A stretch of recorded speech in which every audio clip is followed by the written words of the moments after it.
Dunyoda shunday insonlar borki, ular bir shaharga yoki bir davrga emas, balki butun insoniyatga mansub bo'ladi. Imom Buxoriy ana shunday zot. Uning ismi aytilsa, hadis yodga tushadi.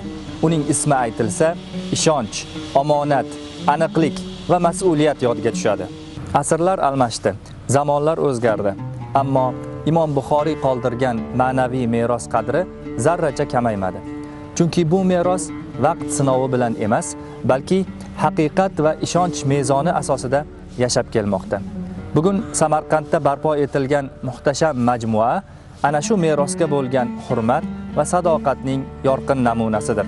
Davlatimiz rahbarining tashabbusi bilan Imom Buxoriy yodgorlik majmuasi olimning musulmon dunyosidagi beqiyos maqomiga mos ravishda mutlaqo yangi va zamonaviy loyiha asosida barpo etildi. Prezidentimiz Samarqandga har bir tashriflarida Imom Buxoriy majmuasini ziyorat qilishni ezgu an'anaga aylantirdilar. Davlat rahbari bu yerda olib borilayotgan qurilish ishlarini shaxsan ko'zdan kechirib, har bir jihatga alohida e'tibor qaratdilar.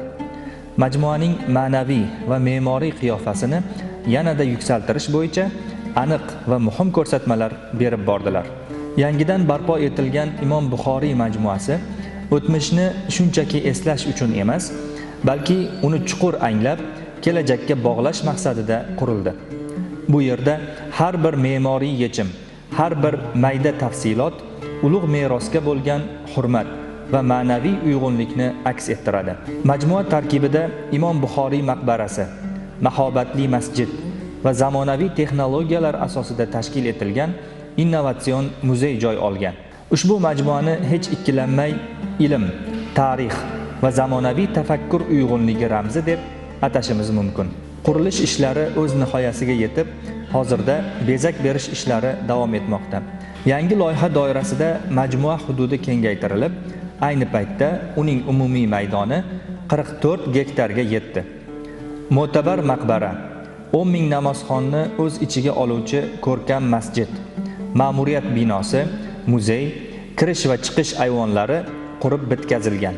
Ziyoratgohning 4 burchagidagi 75 metrlik minoralar unga mahobat bag'ishlab turibdi. Majmua tarkibidagi Imom Buxoriy innovatsion muzeyi mutlaqo yangi yondashuvda barpo etildi.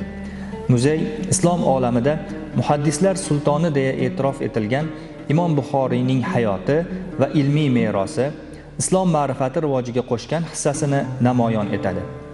Shuningdek, muzeyda Qur'oni Karimda ismlari zikr qilingan 25 ta payg'ambar tarixi, Muhammad alayhissalomning shajarasi, u zotning Makka va Madinadagi hayoti, hadislarning jamlanishi va yozilishi haqidagi ma'lumotlar joylashtirilgan.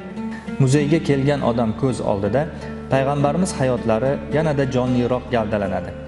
Faqat kitoblarda zikr etilgan Imom Buxoriy degan ism ortida aslida qanday shaxsiyat turganini chuqur anglaydi.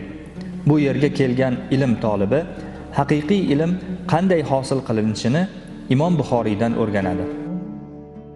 Bu yerga ziyorat uchun kelganda savob maqsadi bilan birga bu zotning ibratli hayot yo'li va insoniyat uchun qilgan ishlarini ham bir tafakkur qilib ko'ring. O'zingiz uchun hayotda o'rnak oling. Imom Buxoriyni Imom Buxoriy qilgan Sahih Buxoriy hadis to'plami qaysi hadis bilan boshlanishini bilasizmi? U albatta amallar niyatlarga ko'radir jumlasi bilan boshlanuvchi hadisdir. Bundan qariyb 1200 yil muqaddam yosh Imom Buxoriy qalbida bir niyat bor edi. Bu niyat payg'ambarimizning eng ishonchli so'zlarini jamlasam va shu asosda islom dini haqidagi noto'g'ri tushuncha va qarashlarning yo'qolishiga sabab bo'lsam degan niyat edi. Va bu niyat ming yillarki meva berishdan to'xtagani yo'q. Asrlar o'tsa ham bu yaxshi niyatni qalbiga jo qilgan bir shaxsning nomi va sha'ni tillardan tushmadi. Aziz yurtdoshim, bu kabi muborak makonlarni ziyorat qilar ekanmiz, qalbimizda mana shunday ezgu hislar bo'lsin.